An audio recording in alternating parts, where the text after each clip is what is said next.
All right, so because this is a little bit of the reason I wanted you to take a short mind break is because this is going to be intense to think about. Now, one thing none of you mentioned in talking about social media, it wasn't really the assignment for it. There was no reason for you to, but was, other people, and you have mentioned it in other assignments, but was the phenomenon of social media and envy. I just have to tell you that not all cultures are the same in this sense. Let me just give you a really good example. In the US, the pressures to assimilate, which means to be like, the average American, are really, really strong. And how is this visible? This is visible through language. I don't know how many people you've met, and it's actually not as true in Texas as it is on the East Coast, who grow up with a parent who speaks another language and don't learn that language. They just learn English. It was even more dramatic during waves of immigration. And I have a family who the great-grandfather came to the United States from Slovakia to work on the railroad and landed in not Chicago, Columbus, Ohio. And his twin brother wanted to emigrate, but he couldn't get into the US, so he landed in Hamilton, Canada. And they were actually close enough to visit each other frequently across the borders. So these two, they're working on the railroad. I mean, pounding in pins on the railroad, lost fingers, the whole thing, horrible. But at any rate, all of the children who grew up in the US of that great-grandfather, none of them spoke Slovakian, even though it was the only thing their parents spoke at home. Their parents didn't speak English, but they were so pressured to assimilate that they learned from school to speak English, and that's what they did. And they felt ashamed of Slovakian, ashamed enough to block it out. I mean, you really have to block it out, right? If your parents speak it and that's all they speak. In Canada, grandfather, great-grandfather number 2, twin, has children. They all speak Slovakian for generations, right? Just not the pressures in Canada to assimilate. So we have a lot of pressures, I think, and they're culturally relative, but they're worth thinking about. It's the kind of thing that you can tell when you travel, which is why traveling is so good. When you go different places in the world, you'll start to see, even just driving in Canada, the difference in the billboards. When you go from Detroit to Windsor, it's huge, right? The difference in the kinds of advertising. So one of the most important books on seeing art and how images affect us is John Berger's Ways of Seeing. It's a classic. Some of the chapters are just images, and so I highly recommend it. In the excerpt that I gave for you all to read, he talked about, the fact that images are everywhere, are pervasive. And then he says, that we are completely accustomed to images assaulting us. That's my word for it. And now when he uses the term publicity, he means advertising. And what he's analyzing here, and I'll tell you, he has a Marxist point of view, okay? So this is going to get a little Marxist. Now, let me tell you what I do with Marxism when I'm thinking about a Marxist point of view. I think Marxism is really good at analyzing capitalism. some of it. But I also think it's a paranoid view, right? Just as I think the 1984 George Orwell is a paranoid view. Yes, we have Big Brother, but Big Brother helps us a lot, right? Big Brother helps us find the nearest COVID vaccine. You know, I mean, it's amazing how much it helps us. So there isn't just that dark side of media. Of course, we don't have quite the surveillance he was imagining in 1984, to be fair. But Orwell too was a Marxist, right? So I think, oh, maybe he wasn't. Don't write that down or even think it. I'll check on that.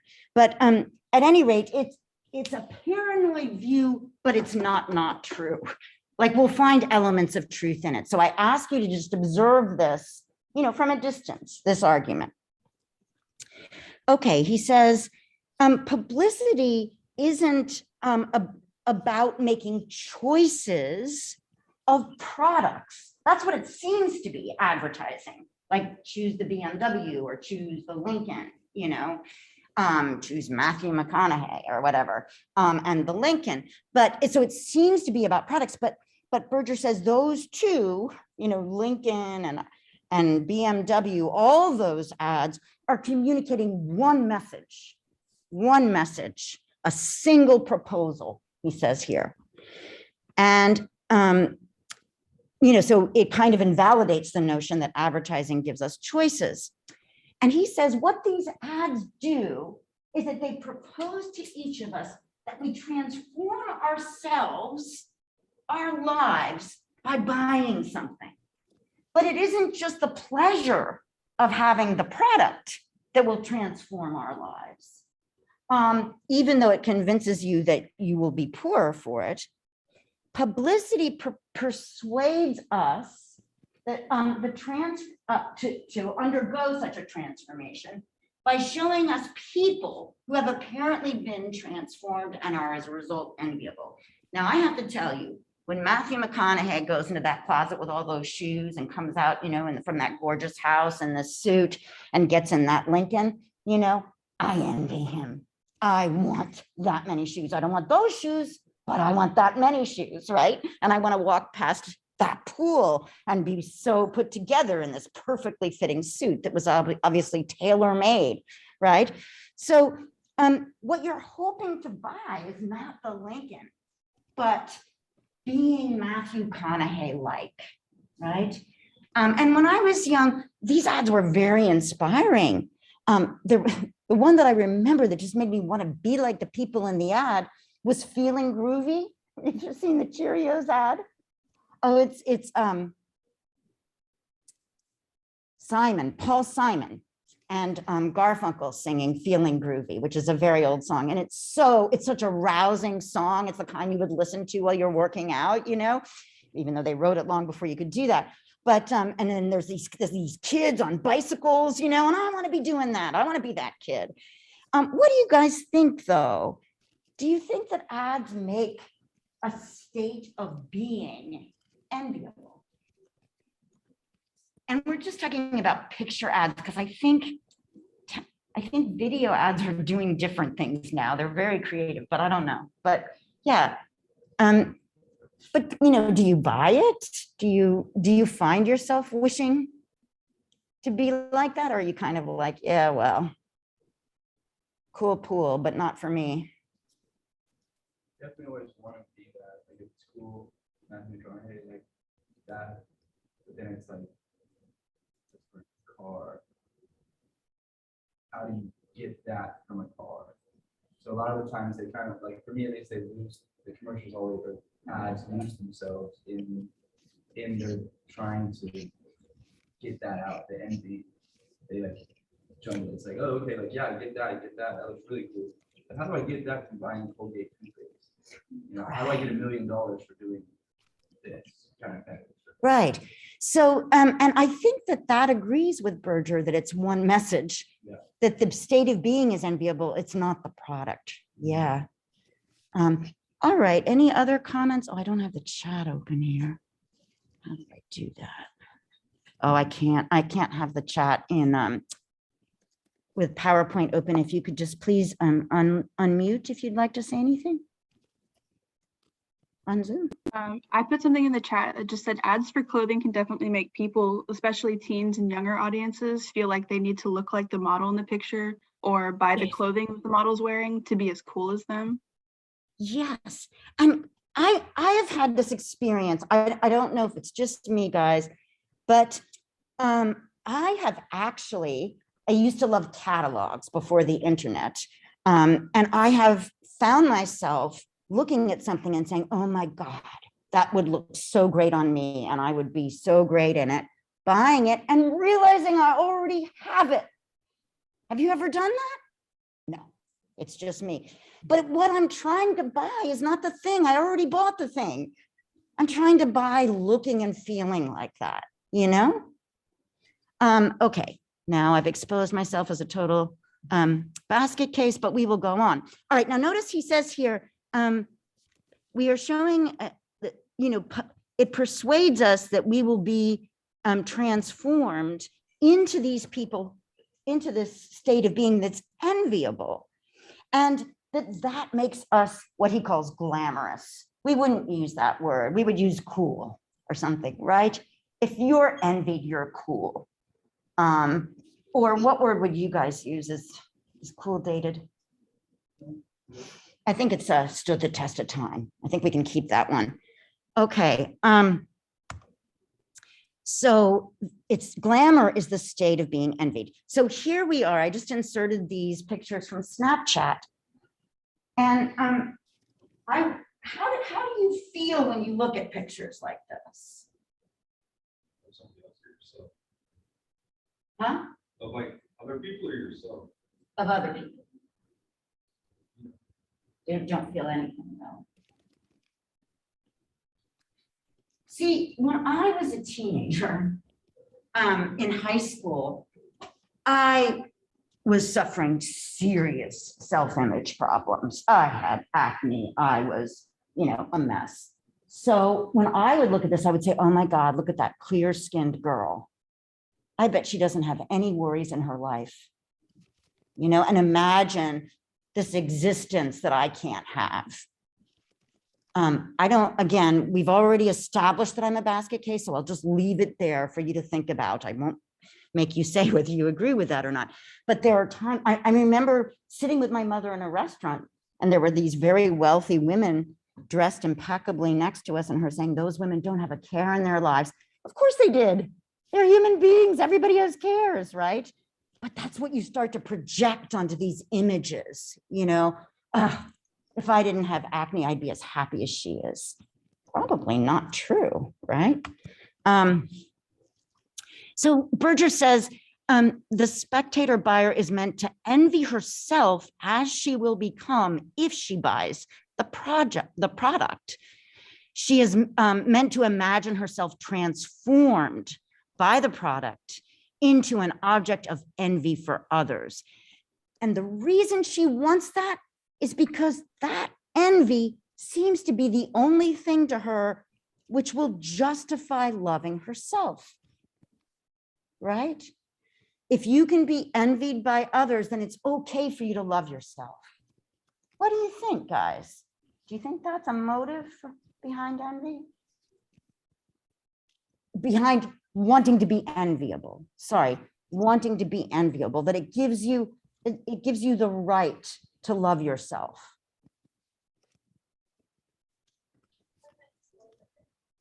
Sure. Let me think here.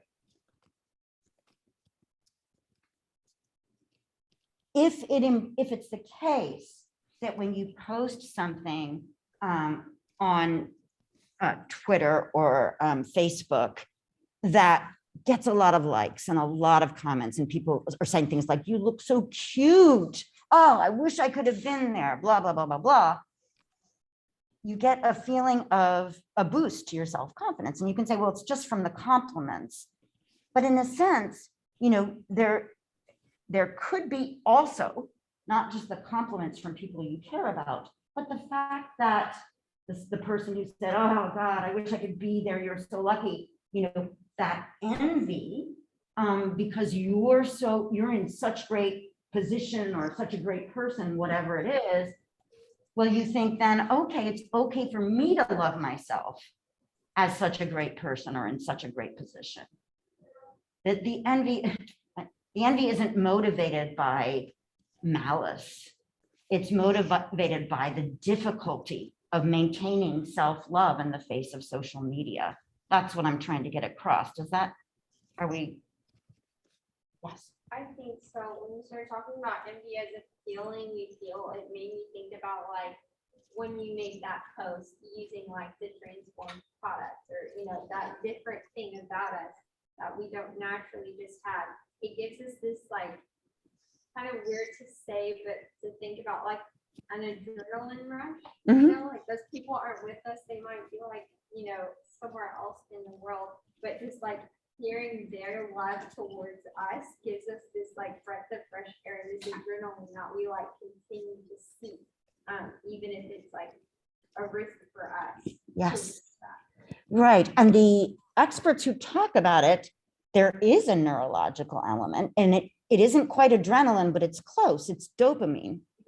Yes, but you're exactly right. And I think what you're emphasizing by saying adrenaline, London, is that it gets you psyched to do more posting, right? It's not like, good, I'm done, Yes. Thinking about the process of it all, do you think that turn actually makes us more less confident because you require the engagement from other people? Right. So it's not actually enhancing your confidence at all. It's making you dependent on likes as if it were a crutch for doing your own work of spiritual work of coming to love yourself. Because what I've seen with a lot of my friends and even me, like especially in middle school, is if I didn't get that engagement like I would on some posts, then I would like question, I guess, sort of my confidence, right? And it's like hard to see my friends go through that, especially now.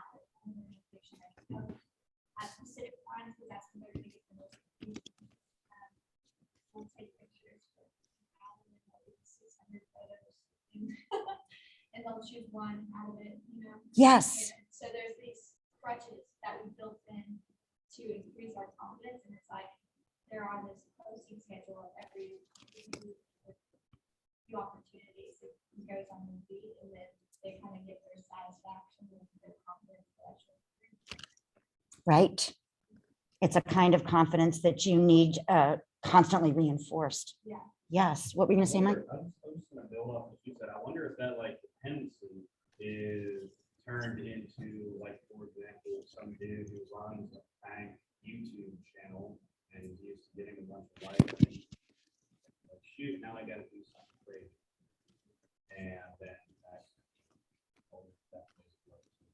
And does something crazy like something violent? do what? Does something crazy like something violent? I just makes a fool of himself. Like, I was gonna say there has been a case of that, like there was that little TikTok guy who went around and all he would do was piss off his neighbor. And like pretty much that was like his whole bid thing, and then at one point he broke into the neighbor's house and like actually killed him. Oh my God. Like it was in self-defense, like the neighbor, I forgot who died in that situation, but it was a case of self-defense, somebody had died. But it all kind of started because this guy was running this TikTok account where all he would do is piss off his neighbor. Mike, what were you going to say? That's good, Lane. Thank you. oh, Well, it sounded like you were responding to Lane. So you were thinking, no, I was just whispering. oh, okay. Really, that's great. But yeah, you weren't thinking of necessarily violent, but Lane's right. I mean, remember Pizzagate? That was some TikTok prankster or maybe YouTube who was pretending that pizza parlor had a basement when it didn't, and walking down these dark halls and showing the door and everything, even though he wasn't even in the pizza place. And there ended up being a shooting, So it can be violent. I mean, the thing here is he's talking about advertising, and this is really important because there's a big difference between advertising and social media posting, right? Because to get the dopamine from social media posting, you don't have to buy anything, except maybe more filters or better membership or something.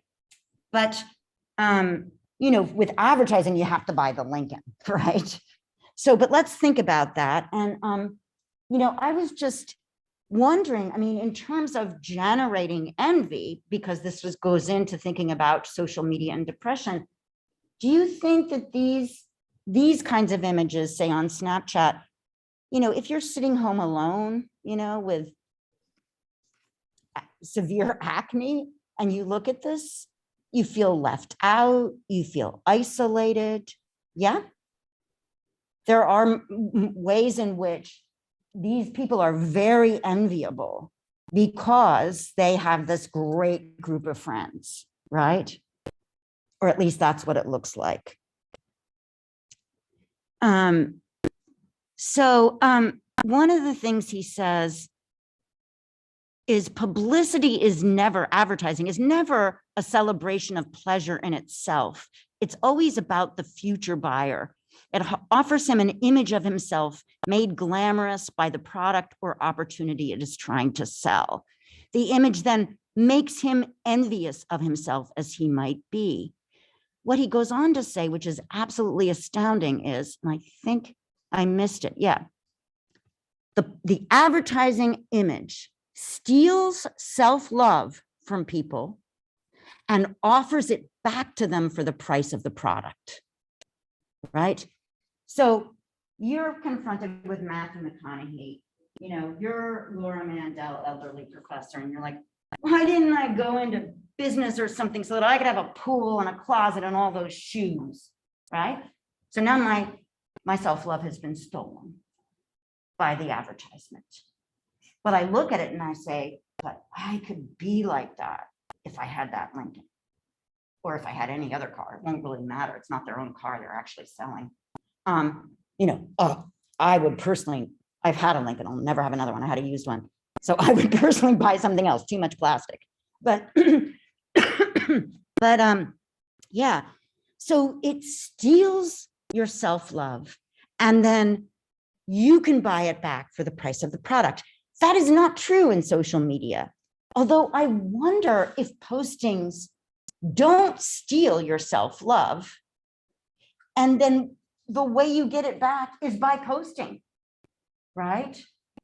By posting something that gets an infinite number of likes.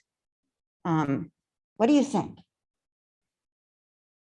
An insight I'm having is I actually have a friend like Madeline and Mike were talking about, and like this friend, I'll keep it, I won't say names or anything, but essentially we have like probably 5 phone calls where they're calling me in distress, and like I try and help them, and I'm like, just let me know what's going on, and it's the same thing. It's the same, this person upset me, I listen to them, then whatever they're saying, I listen wholeheartedly, but it's always, well, I'm gonna post on on Snap this and keep this, and it's like at some point I did just think maybe taking a break from social media, as a person who loves you.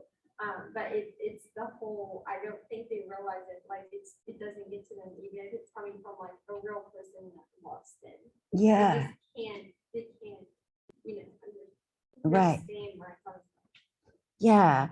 And so it is a place where misunderstandings proliferate among people just because of some of the format and style. People wrote about how texting, you cannot,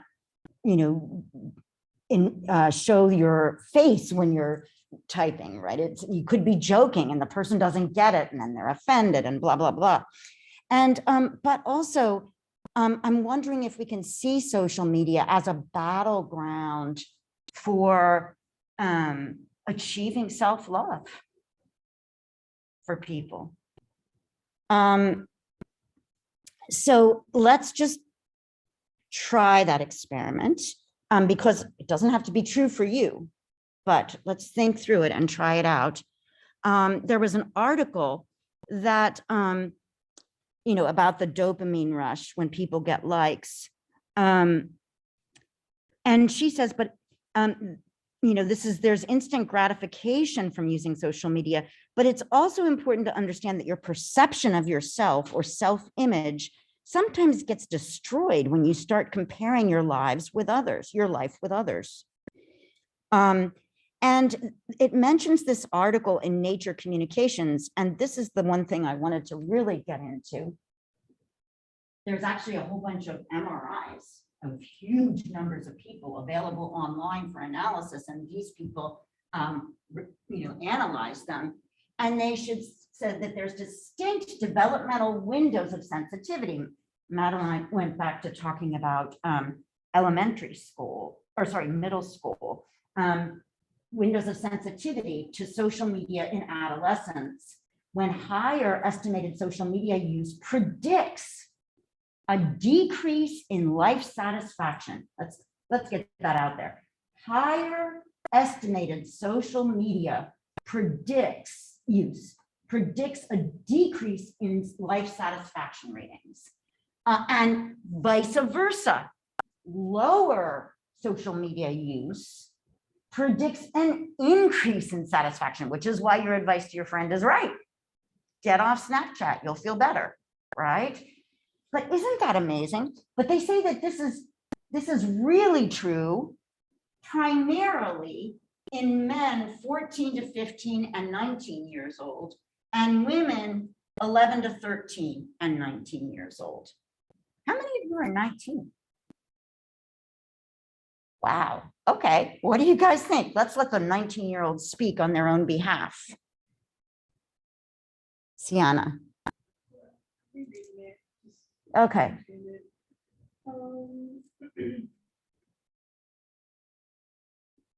Do you find any relation between your own sense of life satisfaction and any of the things you do on social media? I mean, I definitely think it can affect you. Like if people are like always leaving negative comments on your post or something, like that'll make you like doubt yourself. Yeah. And then if you're always getting like these comments like, oh, like you look so good, you look so pretty, like that can definitely like boost you up a little bit too. I definitely think it can go either way, just based on the kind of feedback you're getting on your images, and if you're getting like a lot of likes or not. Or like on Snapchat, like you put something on your story, a lot of people are swiping it up and they're like, oh my gosh, it looks so fun. Like things like that. I definitely feel like can like either boost your mood up or like bring you way down, just depending on what people are saying about you. So. Yes. And notice that one comment that you just pulled out of thin air, but it's typical. Oh, you guys look like you're having so much fun, right? That is an expression of envy. Not huge envy, like I want to kill myself envy, but it really is that you've become enviable, and again, I'm not saying that there's a malicious desire to want to be enviable. It's not Machiavellian where you're like, ooh, I'll get the world to respect me. It's quite different from that. It's about trying to maintain your own self-love and self-confidence. So it's just that in our culture, this is the way you're given to do it, right? Through this envy. So, like I said, Berger's a Marxist, and he's seeing this as a ploy in capitalism to get people to buy luxuries, right? And obviously to make profits. So take it with a grain of salt. Sienna, what I love about your answer is you started to say, it depends, right? And I think it does depend. And I think it's completely possible to imagine getting a negative comment and saying to yourself, that's just wrong. That happened to me actually. I'm a digital humanist, and you'll love this man who's very famous for attacking the field of digital humanities in journal articles all over, attacked me on his blog. He said that I was an anti-humanist, that I didn't care at all about any humanistic ideas. What do y'all think? Am I showing you how awful the humanities are in this class? I don't think so. I'm telling you how much I love Socrates, right? But he's clearly like one of those people who just goes on an attack, right? I didn't answer. It was pointless, I mean, maybe I do, maybe I don't. Who really cares? My work is what matters. So you know, it's always possible to just say, you know, that there's nothing that determines us. It's just that it might be interesting to think about for all of you, you know, sources of your self-love, spiritual sources. By that, I don't necessarily mean religious, you know, I mean, I just mean the part of you that is alive to, you know, being in a certain way. Great definition of spiritual. Okay, let's move on. At any rate, but it need not be religious, but it's a way of looking at yourself and thinking, you know, do I have what I need? Do I have the self-love that I need? If not, why not? And one thing that I really, really think about our culture and capitalism, and I know you guys are not going to like this. You know, there have been, since I was little, well, not quite little, since my teens, there is this huge outbreak of dieting advice, huge outbreak of dieting advice. And they show you skinny people, and you are definitely meant to envy those people, you know, for being skinny. And then there are all these problems, you know, and they say people try to stick to diets and they can't. You know what I think? I think they don't want a diet and they don't know it. You know, I think there's a huge, I think if you want a diet, you do. I mean, really want it. Like they may think they want it. They want to be thin. They want to be enviable, but they love their body at some deep level and they just want to eat, you know, and that's who they are. And so, you know, failed dieting. Then there's binge dieting, or sorry, the yo-yo phenomenon where you diet and you get really thin and then you bounce back up. It's because they realize being thin didn't solve all their problems, you know, because it has nothing to do with problems. A lot of them. It's just that in our culture, we're convinced if I could be thin, I'd have more power, I'd have a better job, I'd have more money, I'd have more friends, I'd be more popular. You're just you know. And so that kind of stealing your self-love, you will love yourself if you lose 20 pounds or 50 pounds. That is to me a quintessential capitalist move. And it's very insidious and it affects people's lives. It affects their life satisfaction. It affects what they do for years of their lives. Any thoughts about that?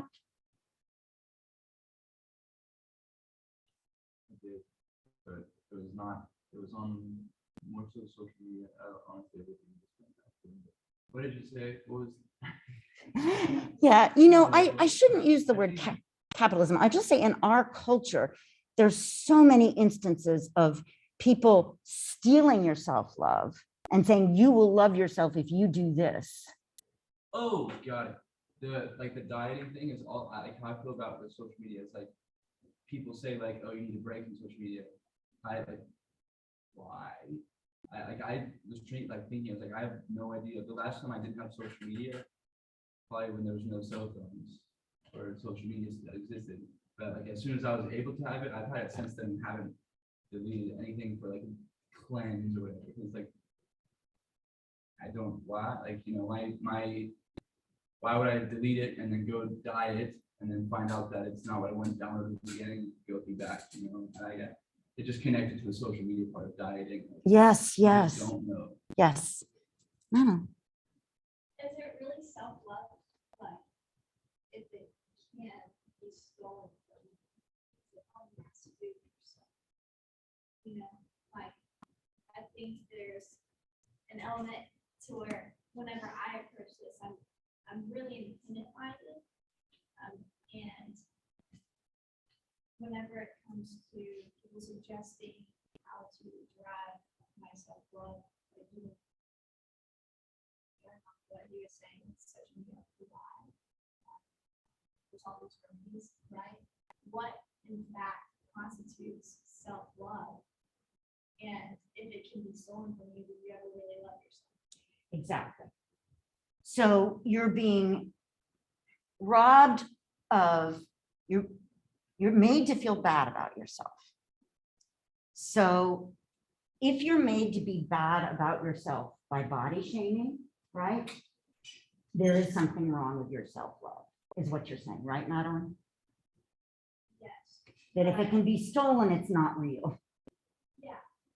Right. In a sense, like, I don't think that we're born and we're seeing pictures of body size and people on this body images. Right. I don't think unless we have that. I guess. So, yeah, so I do think that that's right. I think the problem would be is, so you are body shamed, right? And if your reaction is, wow, that shows I'm not really thinking through how I feel about myself. And you start thinking about yourself and self-love, right? Or you could be body shamed and you could say, if I just lost 50 pounds and spend 5 years of your life trying to do it, never questioning whether that's going to give you self-love, which it isn't. Yeah. I guess whenever I think of true confidence, I don't think it can be influenced by anybody. If someone told me, you look fat, then I'm gonna be like, cool. I'm glad that you think that way. I don't think I'm fat, and I'm happy with like how I am. Or on the typical, someone told me I'm too skinny, Right. It's more so your self-perception, and if you're confident in that self-perception, then I don't think it can be influenced or stolen. Yeah. In a holistic way, or Yeah. I agree. And I wanted to say remember, I'm going to always present the opposing point of view. So screen time, early adolescence, this is about 9 and 10-year-olds. And this too is from that huge collection of brain imaging and the way that social media affects the brain. He said, we find that more screen time, using social media and other things, is moderately associated with worse mental health, increased behavioral problems, decreased academic performance, and poor sleep, but heightened quality of peer relationships. These kids have better peer relationships, the ones who use social media. That's pretty important to me. If I were a mother, I'd be like, moderately poor, screw it. They got friends now, wouldn't you? I'm so sorry. I shouldn't have said it that way. Ugh. I'm an English professor. No words. Okay. All right. So, yeah, but I mean, to me, like, this is why we don't want to get locked into any point of view, right? But you got to try them all and try and see how they're affecting you and others around you. Like, is that an instance of this or that? I think that's pretty important. I think it's pretty important to feel like you belong. What's the difference between being assimilated and forced to conform and belonging and a supportive group, Yeah. I was thinking of the movie Divergent. Mm-hmm. Have you ever seen it? Yes, I have. Yes. These divergent personalities that fit in multiple factions. Right. Right, and I think we operate within polarity, but none of us are the polarity. Mm-hmm. So it's like the black and white, but we operate within the gray, and it's where we associate and it's the scale between black and white. Yeah. So in that instance, do you ever like fully identify with any thing? Yes. I don't think you do. I mean, I think that's why people don't lose weight who think they should want to. They just don't really want to, not really deep inside. And that's why they don't. And so fine, just accept that you don't want to, and love yourself for not wanting to. So yeah, it is. And I mean, I think it's really hard to see in our culture where it's told so much how we can make ourselves better, right? It's hard to turn off that chatter and think, what do I want to do? Right? What do I want to do? And of course, you want to belong. We all do. It's a human need.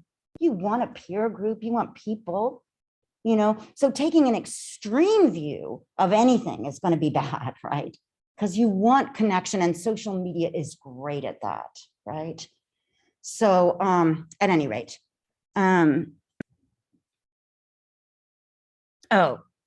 there's all kinds of, I even found this article about Snapchat about how to make sure that your likes are working the right way. And that's what this is. It'll just be in the PowerPoint. My goal was to end early. Sorry, it's not very many minutes early, so that you could go out and enjoy the beautiful day. And, you know, feel free to write about any ideas you had today in the assignment, even if it doesn't quite go with the assignment. Yeah. I just have one like interesting thing. So when you brought up this screen time article, I remember the first time I ever heard anyone talking about like the influence of like technology on teenagers. I was actually driving, like serious driving school, and like my driving instructor was like, "We're gonna have screenagers." I'm just telling you right now, like screen teenagers. Oh, that is I so thought it was cool. that I always think about Remembered it. Yes, screenagers.